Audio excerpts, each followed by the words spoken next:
प्यारे बच्चों, आज का काम आपकी किताब से ही लिया गया है। कविता की कहानी।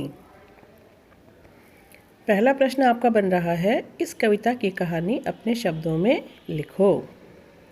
ठीक है, तो इस कविता की कहानी को आप अपने शब्दों में क्या लिखेंगे?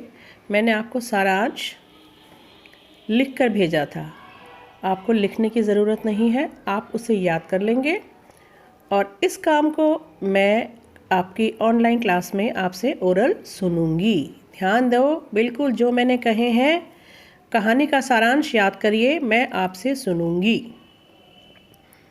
दूसरा प्रश्न है, क्या तुमने कोई और ऐसी कहानी या कविता पढ़ी है जिसमें सूझबूझ से बिगड़ा काम बना हो? उसे अपनी कक्षा में सुनाओ।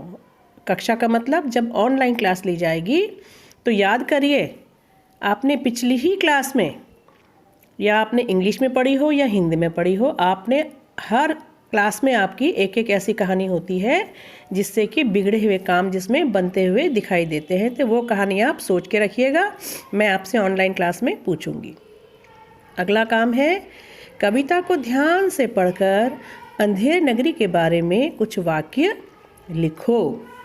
लेकिन यहाँ पर बंदिशें हैं हमारी। यहाँ पर इन्होंने 3 ही चीज़ें दी हुई हैं, यानी सड़कें, बाज़ार और राजा का राजकाज। तो ये काम मैं अभी आपको बता रही हूँ कैसे होगा ये काम। ये काम होगा बच्चों सड़कें। ठीक है, पहले हमने लिखा है सड़कें, तो यहाँ पर आएगा अंधेर नगरी की सड़कें बेहद चमकदार थीं।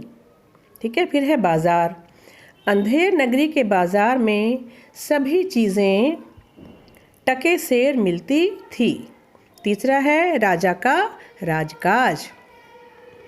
अंधेर नगरी का राजा महामूर्ख था, प्रजा उससे बहुत दुखी थी, न्याय व्यवस्था बेहद कमज़ोर थी। ठीक है बच्चों, अगला प्रश्न है, क्या ऐसे देश को अंधेर नगरी कहना ठीक होगा? ठीक है, अपने उत्तर का कारण भी बताओ। इसका उत्तर मैंने लिखा है हाँ, ऐसे देश को अंधेर नगरी कहना 100% सही है। यहाँ का राजा महामूर्ख था, चारों ओर अशांति का वातावरण था। राजा को यह ज्ञान भी नहीं था कि असल में दोषी कौन है कौन नहीं, किसे सज़ा दी जानी चाहिए और किसे नहीं। यहाँ कोई शासन व्यवस्था नहीं थी। तो ये इस प्रश्न का उत्तर है। लेकिन इसके अलावा मैं आपको बता दूं, आप अंधेर नगरी के बारे में 10 लाइनें याद भी कर लेंगे। 3-4 लाइनें तो आपको अभी मिल गई हैं यहीं पर ही। ठीक है, अंधेर नगरी की सड़कें बेहद चमकदार थी, अंधेर नगरी के बाज़ार में सभी चीज़ें टकासेर मिलती थी, अंधेर नगरी का राजा महामूर्ख था, प्रजा उससे बहुत दुखी थी। ठीक है, आगे बताइए आप, आगे आपको पता है आगे क्या क्या हुआ था? अंधेर नगरी में एक बार बहुत तेज़ बारिश हुई, बारिश के कारण वहाँ की दीवार गिर गई क्योंकि वह कमज़ोर थी। इस तरह से आप इस कहानी को आगे बढ़ाते जाएंगे। ठीक है बच्चों, हर काम मैं ही लिख के नहीं भेजूंगी, कुछ मेहनत आपको भी करनी पड़ेगी।